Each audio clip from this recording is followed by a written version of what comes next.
Assalamualaikum warahmatullahi wabarakatuh. Halo semuanya, kembali lagi bersama saya Syarifah. Pada video kali ini kita akan membahas salah satu materi yang sangat menarik dan sangat menantang. Materi apa itu?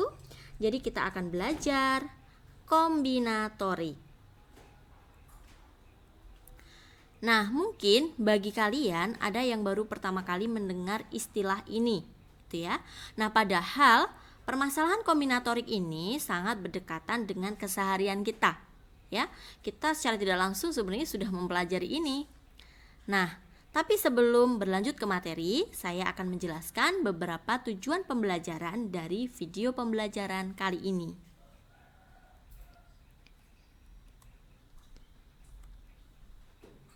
Nah, adapun tujuan pembelajaran yang ingin kita capai antara lain adalah yang pertama, mendeskripsikan masalah-masalah kombinatorik, ya. Nah, jadi coba ya nanti kita coba membuat contoh sendiri gitu ya, atau dari persoalan yang ada ini permasalahannya kombinatoriknya yang bagian apa gitu ya. Nah, itu menjadi salah satu tujuan pembelajaran kita. Kemudian membuat pengertian umum dari kaidah penjumlahan, perkalian, permutasi, dan kombinasi. Nah, sampai di tujuan kedua ini kalian pasti ada yang dalam hati, oh itu yang kita sudah pelajari di SMA. Ya, betul. Ini kita pelajari di kelas 2 SMA ya, kalau tidak salah. Nah, kita biasanya mengenal kombinatorik ini ya permutasi dan kombinasi. Susah nggak menurut kalian? Nah, banyak penelitian yang mengatakan kesulitan belajar dalam mempelajari materi ini itu adalah membedakan permasalahan mana yang termasuk permutasi atau kombinasi. Padahal sebenarnya materinya ya hanya itu-itu saja, tapi variasi soalnya sangat banyak. Sehingga di sini nanti selain materi, saya juga ingin berdiskusi latihan-latihan soal yang cukup banyak dengan kalian semua. Nah, kemudian yang ketiga adalah menghitung banyak kemungkinan atau cara yang terjadi terkait masalah kaidah penjumlahan, perkalian, permutasi, dan kombinasi. Jadi, kita bisa deskripsikan permasalahannya. Kemudian kita bisa nanti membuat pengertian umum ya dari kaidah-kaidah dan aturan yang ada. Kemudian kita juga bisa menghitung berapa banyak kemungkinan atau cara yang terjadi terkait masalah kombinatorial. Nah, jadi secara umum saya ingin dalam pembelajaran ini kita benar-benar paham ya, dapat menganalisis permasalahan-permasalahan kombinatorik. Oke? Nah, karena pembahasan kita ini menurut saya cukup banyak ya, nanti saya akan bagi menjadi beberapa part video. Nah, jadi jangan lupa untuk menonton setiap partnya supaya kalian dapat mencapai tujuan pembelajaran ini. Oke? Nah, sekarang kita akan masuk ke materi yang pertama.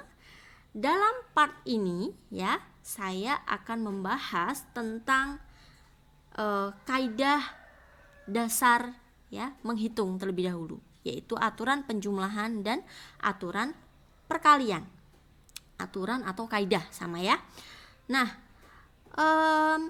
tapi sebelumnya coba deh, kombinatorik itu sebenarnya mempelajari tentang apa sih? Gitu ya, meskipun tadi sekilas oh ya itu permutasi, kombinasi, aturan penjumlahan, aturan perkalian gitu ya. Nah, jadi kombinatorik ini adalah cabang matematika yang mempelajari pengaturan objek-objek. Ya. Nah, solusi yang ingin kita peroleh dengan kombinatorik ini ialah jumlah cara pengaturan objek-objek tertentu di dalam himpunannya. Ya. Nah, contohnya seperti apa dalam kehidupan sehari-hari kita? Ya, misalkan saja katakan hari ini saya ingin pergi ke kampus, gitu ya. Di rumah saya ada misalnya ya, ada 2 mobil dan 3 sepeda motor. Ada berapa banyak kombinasi atau cara ya yang dapat saya tempuh untuk pergi ke kampus dengan menggunakan kendaraan yang saya punya, yaitu mobil dan sepeda motor. Nah, di sini kalian secara mudah untuk permasalahan sederhana bisa aja ya udah kita list aja. Kita dapat mendaftar anggotanya satu persatu. Anggota itu maksudnya kemungkinan jawaban, ya. Nah, tadi saya punya ya ada 2 mobil dan 3 sepeda motor. Misal mobil saya simbolkan M dan sepeda motor S ya. Nah, secara logikanya kita tidak mungkin pergi ke kampus menggunakan mobil dan sepeda motor sekaligus ya. Kita harus memilih salah satu ya. Nah, oleh karena itu kemungkinan jawaban yang mungkin adalah kita bisa menggunakan mobil yang pertama ya kan, atau mobil yang kedua, atau sepeda motor yang pertama, atau sepeda motor yang kedua, atau sepeda motor yang ketiga. Jadi ada berapa banyak cara? Ada 5 cara. 5 cara ini tidak lain adalah menjumlahkan antara 2 mobil dan juga 3 sepeda motor. Oke. Kita tidak bisa menggunakan mobil dan sepeda motor sekaligus untuk pergi ke kampus, ya. Nah, kasus lain, misalkan nih ya, tadi ini saya ingin buat video nih, saya sudah menyiapkan baju misalkan. Ya, saya punya katakan 3 kemeja gitu ya. Saya punya 3 kemeja dan 2 rok misalkan. Ada berapa banyak kombinasi pakaian yang bisa saya kenakan? Kalian bisa mendaftar anggotanya ya. Misalkan di sini saya ambil ini untuk 2 rok ya, berarti untuk R1 bisa saya pasangkan dengan K1, K2, K3. Dan juga untuk rok yang kedua saya bisa pasangkan dengan kemeja 1, kemeja 2, kemeja 3. Ada berapa banyak cara? Berarti kejadian yang mungkin R1 K1, R1 K2, R1 K3, R2 K1, R2 K2, R2 K3. Jadi ada sejumlah 6 cara. Oke. Ada 6 cara. 6 cara ini tidak lain merupakan perkalian antara 3 kali 2. Nah, ini adalah contoh permasalahan yang sangat sederhana dan sebenarnya tanpa belajar materi ini saya sudah tahu Bu ada berapa banyak cara, gitu ya. Nah, selanjutnya sekarang coba kalau saya beri permasalahan seperti ini. Yang pertama, nomor plat mobil di kota X diawali dengan huruf AB, kemudian diikuti 4 angka dan diikuti 2 huruf. Ya. Angka pertama tidak boleh 0. Ada berapa nomor plat mobil yang berlainan dapat dibuat? Nah, sudah banyak syarat dan ketentuannya. Yang pertama, dia mengambil dari angka-angka yang ada berapa? Berarti 0 sampai 9. Ada 10 angka. Di sini tidak boleh ada angka 0 di angka pertama. Yang diminta adalah plat mobil yang berlainan dapat dibuat. Nah, di sini perlu kita pahami dulu permasalahan yang ditanyakan itu seperti apa dan bagaimana cara menghitungnya. Mungkin tidak kita mau mendaftar satu persatu anggotanya. Mungkin? Coba ya, nanti kita pikirkan bersama. Kemudian, yang kedua, seseorang membeli koper dilengkapi dengan kode kunci pengaman dalam 3 angka yang berlainan. Angka pertama boleh 0. Ia lupa berapa nomor kode untuk membuka kopernya. Jika ia mencoba 500 nomor kode, pastikah kopernya akan dapat dibuka? Mengapa? Nah, kita perlu menganalisis persoalan ini. Itu ya, teman-teman. Nah, ketika kita ingin mencoba 500 kali nomor kode yang berbeda, itu sudah melebihi banyak keseluruhan kemungkinan cara yang dilakukan atau belum. Nah, kalau sudah melebihi, otomatis jelas pasti koper akan terbuka di salah satu kode yang kita masukkan. Tapi kalau ternyata masih jauh ya dari jumlah keseluruhan angka atau masih belum mencukupi, belum melebihi ya batas banyaknya kemungkinan jawaban atau hasil percobaan, berarti belum pasti juga dong, ya kan? Pernah nggak kalian mengalami ini? pernah ya? Wah, pusing sendiri nanti ya kalau nggak bisa buka ya. Oke, nah ini adalah dua contoh ya permasalahan-permasalahan kombinatorik yang memang membutuhkan konsep, cara, kaidah gitu ya. Bagaimana cara menyelesaikannya gitu ya. Oke. Nah, nanti untuk permasalahan ini ya kita akan coba diskusikan ya. Tapi sebelumnya kita harus pahami dulu materi dari yang paling dasar dari kombinatorik ini, yaitu tentang kaidah dasar menghitung ya, yaitu kaidah penjumlahan atau rule of sum ya, dan juga kaidah perkalian ya, atau rule of product. Oke. Nah, untuk kaidah penjumlahan di sini misalkan ya, kita ketahui ada dua percobaan ya, yaitu percobaan pertama dan percobaan kedua. Ya, di sini percobaan pertama mempunyai M hasil percobaan yang mungkin terjadi atau memiliki sebanyak M kemungkinan jawaban. Jadi sebenarnya nanti ada istilah-istilah ya seperti ini karena objek yang ingin kita hitung itu kan beda-beda gitu ya, tergantung konteks permasalahannya gitu ya. Tadi misalkan masalah banyak cara pergi ke kampus ya, ada mobil, kendaraan ya, kemudian ada pakaian, mungkin juga misalkan yang lainnya orang dan lain sebagainya gitu ya. Kemudian tadi saya punya dua percobaan ya, ada M hasil percobaan untuk percobaan pertama dan untuk percobaan kedua ada N hasil percobaan yang mungkin. Nah, bila ya hanya salah satu dari dua percobaan itu saja yang dilakukan, atau dapat kita katakan biasanya percobaan 1 atau percobaan 2, maka terdapat M plus N hasil jawaban atau memiliki M plus N kemungkinan jawaban. Nah, berarti dalam kasus kaidah penjumlahan dari dua contoh yang saya sampaikan di depan ya, pergi ke kampus menggunakan mobil atau sepeda motor, itu merupakan contoh untuk kaidah penjumlahan. Karena apa? Karena hanya salah satu dari dua percobaan itu saja yang dapat dilakukan. Artinya apa? Tidak dapat dilakukan dalam waktu yang bersamaan.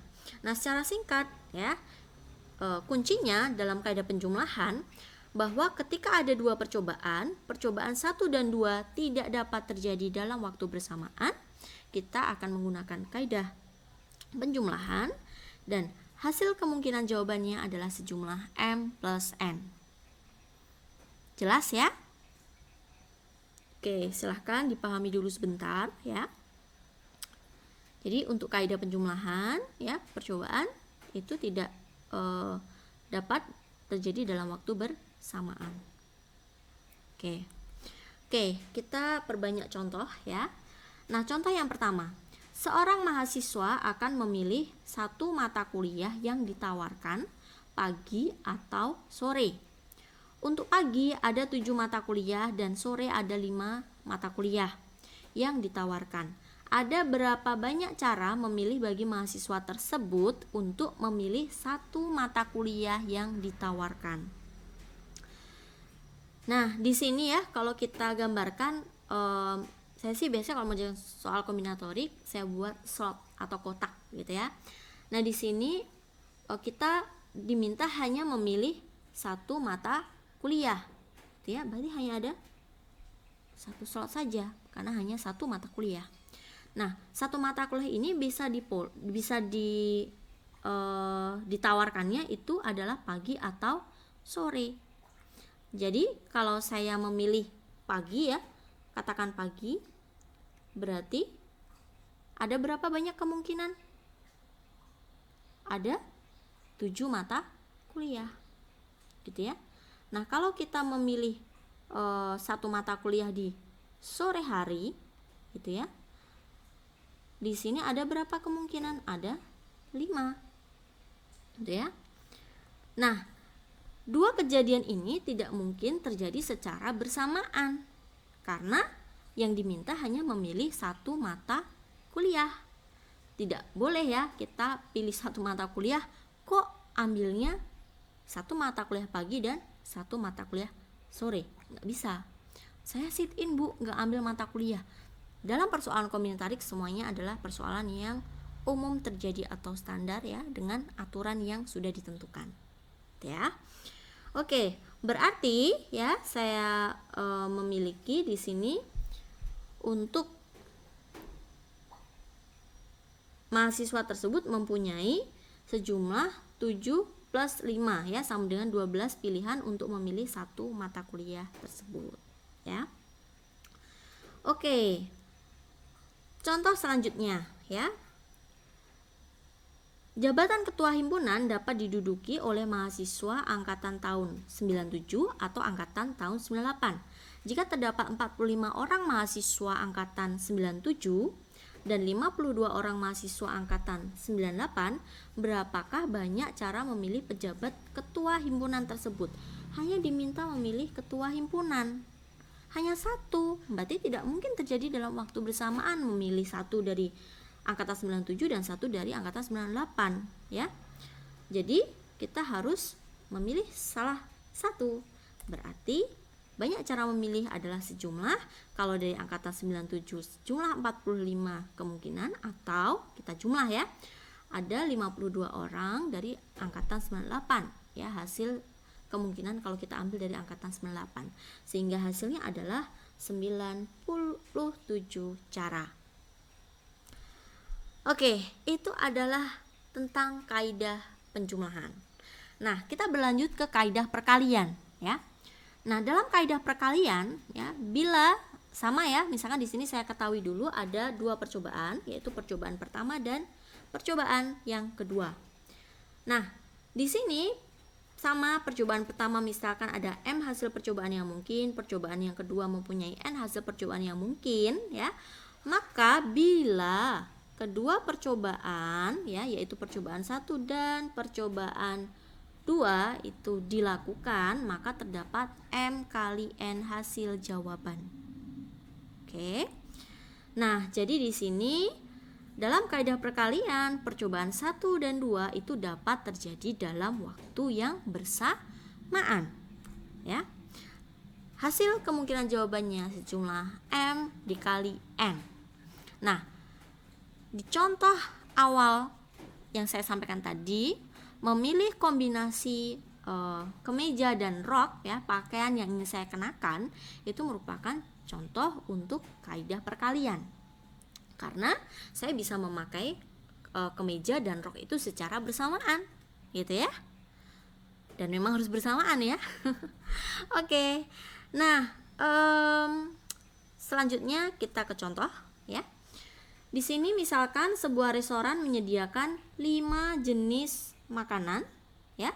Ada nasi goreng, roti, soto ayam, sate dan sop. Wah, jadi lapar ya. Serta 3 jenis minuman ya. Misalnya susu, kopi dan teh. Jika setiap orang boleh memesan 1 makanan dan 1 minuman. Jadi memang 1 makanan dan 1 minuman, maka banyak kemungkinan pasangan makanan dan minuman yang dapat dipesan adalah, nah berarti dalam kasus ini dapat terjadi secara bersamaan. Ya kan? Karena kita memang mau memesan 1 makanan dan 1 minuman. Berarti banyak kemungkinannya adalah 5 kali 3, yaitu 15 pasang. Ya. Oke. Jadi kalau saya tuliskan gambarannya tadi ada ini makanan ya. Dan minuman. Nah, karena saya ingin memilih hanya 1 makanan, ada berapa banyak jenis makanan yang ada? 5, berarti ada 5 kemungkinan ya. Kemudian untuk minuman juga ada 3 kemungkinan. Ya, tinggal kita kalikan, hasilnya adalah 15 pasang. Oke. Nah, teman-teman, untuk mengerjakan soal seperti ini soal yang masih sangat sederhana.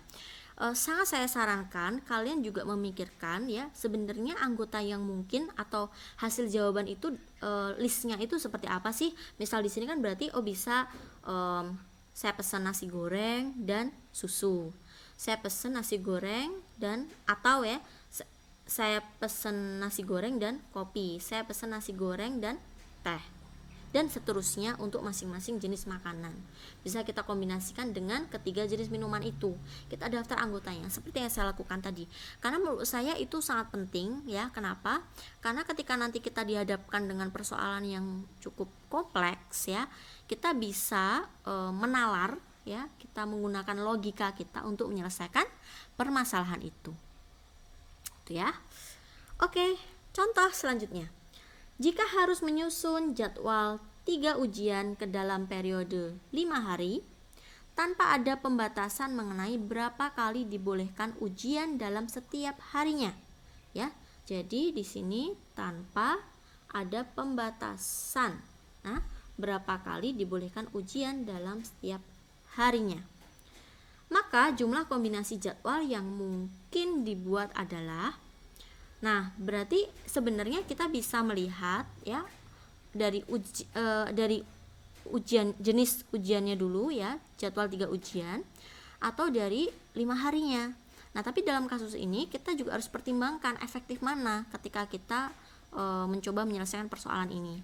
Nah, yang lebih efektif kita lihat dari ujiannya ya.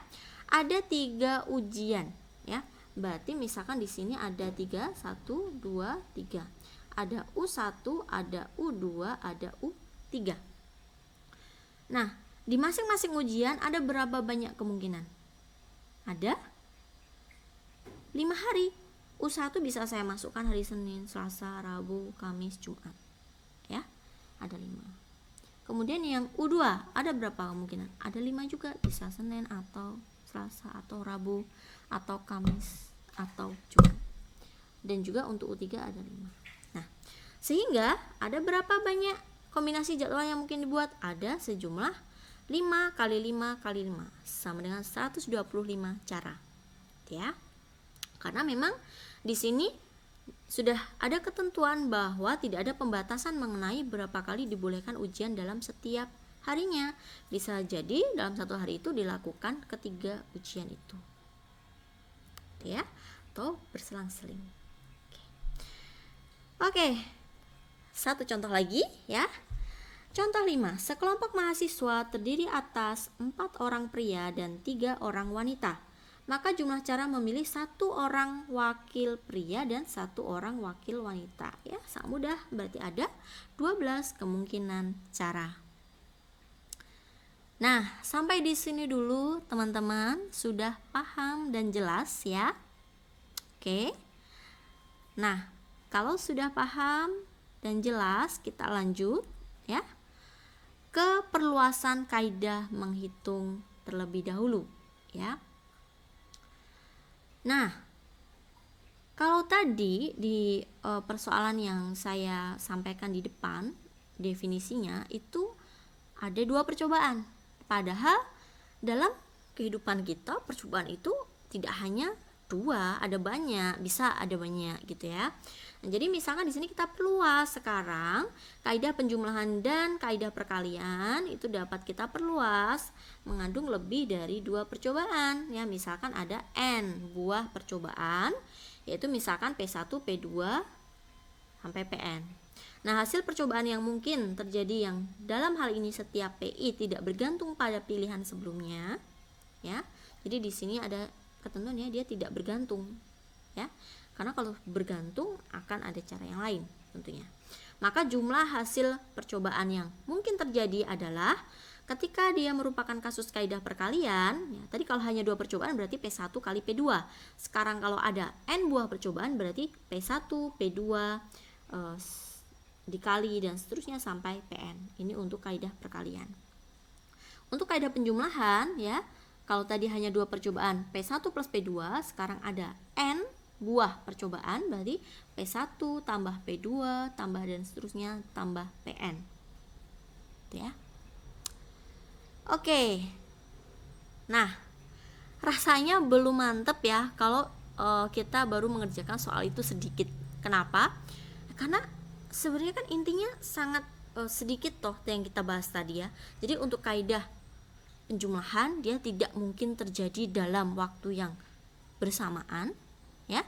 Banyak caranya, tinggal kita jumlah ya dari banyaknya masing-masing percobaan 1 misalkan banyaknya P1 tambah P2 dan seterusnya sampai Pn. Untuk perkalian dia dapat terjadi dalam waktu bersamaan itu ya. Nah biasanya kalau kaidah penjumlahan itu ciri-cirinya dipisahkan dengan kata atau, kalau perkalian dengan kata dan itu ya. Oke, nah sekarang kita coba perkaya latihan soal kita dengan persoalan yang lebih kompleks ya. Nah untuk latihan yang pertama, jika ada 10 pertanyaan yang masing-masing bisa dijawab benar atau salah, berapakah kemungkinan kombinasi jawaban yang dapat dibuat ya. Jadi di sini saya mempunyai pertanyaannya ada 1, 2, 3, 4, 5, 6, 7, 8, 9, 10. Ada 10 pertanyaan. Ya. Nah, saya gambarkan di sini ada slide-nya.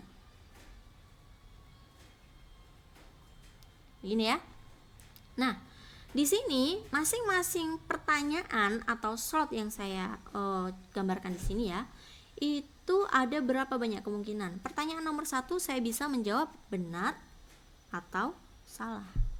Pertanyaan yang kedua bisa saya jawab benar atau salah, dan juga seterusnya ya. Oke.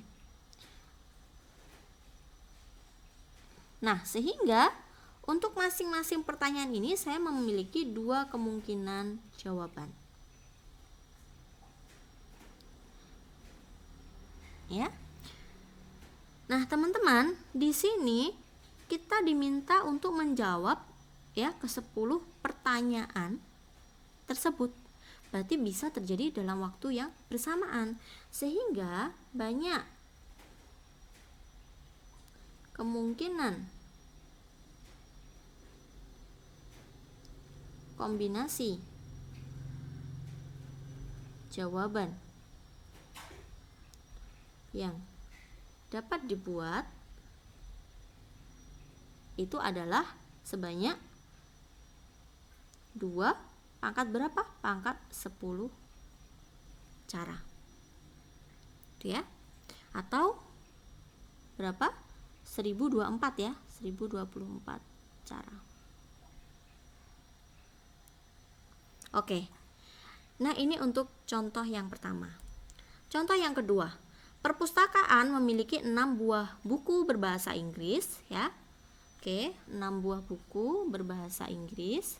Ada 8 buah buku ya, dia berbahasa Prancis, dan 10 buku berbahasa Jerman. Masing-masing buku berbeda judulnya ya. Jadi setiap buku berbeda judulnya. Berapa jumlah cara memilih ya? Untuk yang A, 3 buah buku masing-masing dari tiap bahasa berbeda. Jadi akan dipilih 3 buku yang berbeda. Ya. Nah, karena di sini kita ingin memilih 3 buah buku yang berbeda dan memang 3 buah buku berbeda ya. Berbeda bahasa ya, berbahasa. Berarti otomatis kemungkinannya ya itu adalah 1. Ini katakan bahasa Inggris saya misalkan saja I gitu ya. Kemudian Perancis itu saya misalkan P, kemudian untuk Jerman saya misalkan J. Berarti 1 buku berbahasa Inggris ya, 1 buku berbahasa Inggris. Kemudian 1 buku berbahasa Prancis dan 1 buku berbahasa Jerman. Nah, ini adalah kemungkinan yang dapat terjadi. Nah, sekarang kita coba gambar ya, slotnya ada 3 berarti ya. Nah, untuk buku berbahasa Inggris terlebih dahulu ada berapa kemungkinan jawaban? Ada 6. Kemudian untuk Prancis ada 8 dan untuk Jerman ada 10. Gitu ya. Nah, berarti banyak cara itu sama dengan 6 kali 8 kali 10 atau 480 cara. Itu ya. Karena yang dipilih memang 3 buah buku ya. Saya bisa pilih secara bersamaan untuk buku bahasa Inggris, Perancis, dan Jerman. Oke, yang B ya, 1 buah buku sembarang bahasa. Berarti akan dipilih 1 buku ya. Di sini sembarang bahasa. Jadi kemungkinan yang pertama ini ya, kemungkinan yang dapat terjadi ya, berarti saya bisa memilih 1 buku bahasa Inggris atau 1 buku bahasa Perancis atau 1 buku berbahasa Jerman. Nah, sehingga banyak cara ada berapa ini? Tinggal kita jumlahkan ya. Berarti di sini 6 ditambah 8 ditambah 10 atau sebanyak 24 cara. Oke, jelas ya teman-teman? Lanjut, nomor 3. Berapa banyak bilangan ganjil antara 1000 dan 9999 termasuk 1000 dan 9999 itu sendiri? Yang pertama, semua angkanya berbeda. Yang kedua, boleh ada angka yang berulang. Nah, teman-teman, kita harus perhatikan syaratnya. Di sini biasanya ya, kalau terkait dengan angka, kalau tidak diketahui bahwa 0 boleh ada di depan, itu berarti 0 tidak boleh ada di slot paling depan. Ya. Kemudian kita lihat dia ada syarat bahwa yang ingin dicari itu adalah bilangan ganjil. Berarti kalau bilangan ganjil genap bisa kita lihat dari slot yang paling belakang, ya. Nah, ada antaranya antara 1000 dan 9999 ya. Berarti kita perhatikan untuk slot yang paling depan. Nah, kita lihat di sini karena ada berapa banyak digitnya, ada 4 ya. 1, 2, 3, 4.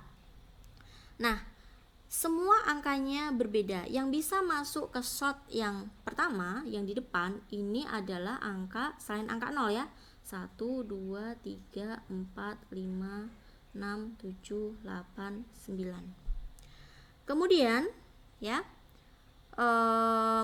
untuk slot yang terakhir karena bilangan ganjil berarti hanya mungkin angka 1, 3, 5, 7, 9. Nah, di sini terjadi irisan antara slot pertama dan slot yang keempat ya, di angka 1, angka 3, angka 5, angka 7, dan angka 9. Sehingga kita harus bagi kasus. Itu ya. Jadi saya harus bagi kasus, gitu ya. Nah, jadi di sini misalkan ini ya, ini misalkan saja. Saya mau lihat kasus ketika ada angka 1 di paling belakang. Berarti yang mungkin ada di slot yang paling depan hanya angka 2 sampai 9. Berarti 1 kemungkinan untuk slot yang terakhir dan ada 8 kemungkinan untuk slot yang paling depan, gitu ya. Nah, sedangkan untuk yang slot ini ya, slot yang kedua dan juga ketiga ini kan bebas angkanya, bisa 0, 1, 2 sampai 9. 0, 1, 2 sampai 9. Nah, karena kita menggunakan kaidah perkalian, kita kurangkan karena sudah dipakai di slot yang pertama dan slot yang keempat, berarti untuk slot yang kedua hanya bersisa 10 min 2, ada 8 cara. Kemudian untuk slot yang ketiga saya punya 10 kemungkinan 0 sampai 9, tapi sudah dipakai di 3 slot yang lain, berarti ada 7 cara. Nah, ini berlaku untuk angka-angka yang satuan yang lainnya, gitu ya. Untuk angka 3 di sini juga ada 8 kemungkinan, 7 ini 1. Kemudian angka paling belakangnya angka 5, 1 ya. Di sini berarti 887, kemudian angka 7 1887, kemudian di sini angka 9 ya 887. Nah, sehingga di sini kita memiliki ya ada berapa? 1 2 3 4 5 ya. Berarti ini tidak lain ya, banyak cara. Itu sama dengan ya 5 dikali 8 kali 8 kali 7 kali 1 ya.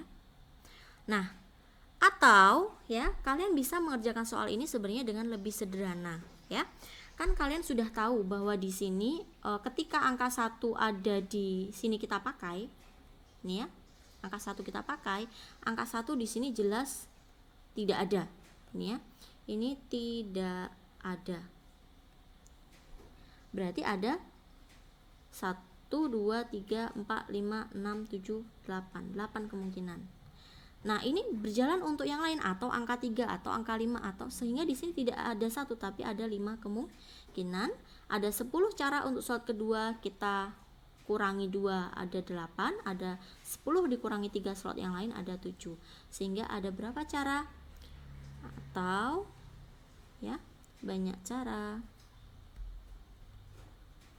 Sama dengan cara yang terakhir saya jelaskan tadi adalah 8 kali 8 kali 7 kali 5 ya.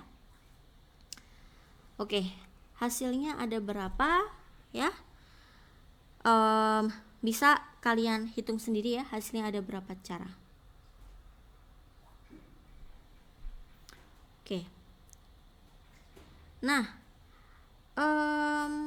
selanjutnya ya kita akan menghitung boleh ada angka yang berulang.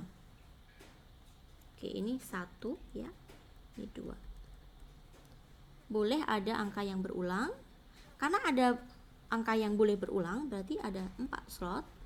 Berarti ada di sini sama ya kemungkinannya, ada 1 3 5 7 9. Berarti ada 5. Kemudian karena yang di depan boleh berulang ya, berarti ada 9 kemungkinan di slot yang pertama. Oke, kita masukkan semua. Angka 0 tidak boleh di depan. Kemudian di slot yang kedua di sini ada 10, slot yang ketiga juga 10. Berarti ada sejumlah 4.500 cara. Ya. Oke. Ini adalah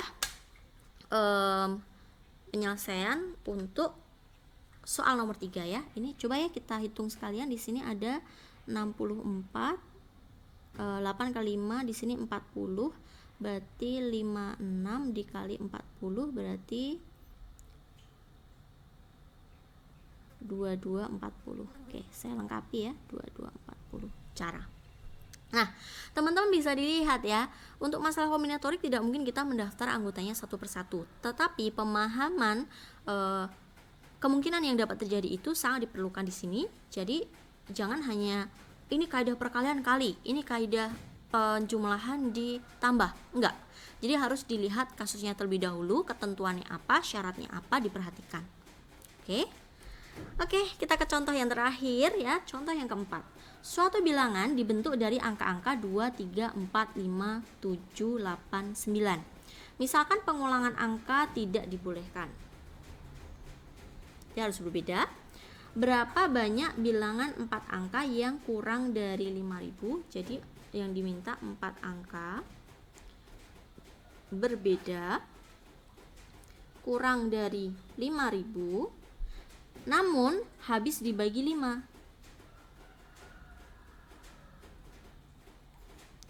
Oke. Berarti di sini ada 4 slot ya. Kurang dari 5.000 berarti yang mungkin di slot yang pertama adalah kurang dari 5.000 berarti angka 2, 3, 4. Habis dibagi 5 dalam angka yang tersedia berarti hanya ada kemungkinan angka 5. Berarti ada satu kemungkinan. Nah, yang di depan ini bisa kalian lihat dia berbeda semua dengan yang ada di slot paling belakang. Jadi masuk semua tanpa dikurangi satu, ya kan? Oke, berarti ada 3 kemungkinan. Nah, kemudian untuk slot yang kedua, karena bebas, ada berapa di sini? 1, 2, 3, 4, 5, 6, 7 angka sudah dipakai 2. Berarti tinggal 5. Di sini 7 angka sudah dipakai 3, tinggal 4. Sehingga banyak cara, ada 3 kali 5 kali 4 kali 1 atau sejumlah 60 cara. Ya. Oke. Jelas ya teman-teman? Jelas ya? Semoga jelas. Nah, berarti dari apa yang kita pelajari ya, saya berharap penyelesaian contoh ilustrasi yang di depan bisa kita kerjakan gitu ya. Jadi di sini untuk latihan 1 ya. Tadi yang poin pertama adalah contoh ilustrasi yang pertama dan yang kedua adalah contoh ilustrasi yang kedua. Nah, saya ingin kalian mencoba dulu mengerjakan persoalan ini ya. Bagi kalian yang sudah mengerjakan, boleh ya dijawab di kolom komentar. Mungkin bisa juga sertai dengan cara secara singkat itu ya. Nanti bisa kita diskusikan. Insya Allah nanti next video saya akan buat pembahasan dari tiap latihan yang ada di video pembelajaran ini. Oke. Nah, berarti untuk video part yang pertama saya rasa cukup sekian ya. Nah, semoga apa yang saya sampaikan dapat dipahami dengan baik, dengan mudah, dan juga dapat bermanfaat bagi kita semua. Oke, terima kasih sudah menonton video ini ya. Jangan lupa untuk menantikan video selanjutnya, lanjutan dari materi kombinatorik ini. Terima kasih. Wassalamualaikum warahmatullahi wabarakatuh.